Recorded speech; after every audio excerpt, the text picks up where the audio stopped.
how to unblock yourself on Facebook if someone has blocked you. So you need to take a little bit help from your family or your friends. All you gotta do is take one of your friend's phone and open the messenger on your phone. Tap on this pen icon at the top right corner. Tap on create a group chat. So first of all, you need to add yourself to the group chat. Let's say this is my Facebook account. Tap on it. And then right here search for the person that has blocked you. Add this person to the group. Let me name something to this group.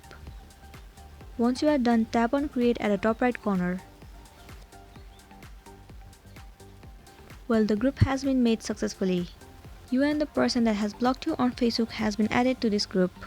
So once you send the message to this group, the person who has blocked you on Facebook will also receive the text and will be able to see your text. So this way you can unblock yourself on Facebook. I really hope this video is gonna help you out. Thank you for watching it till the end.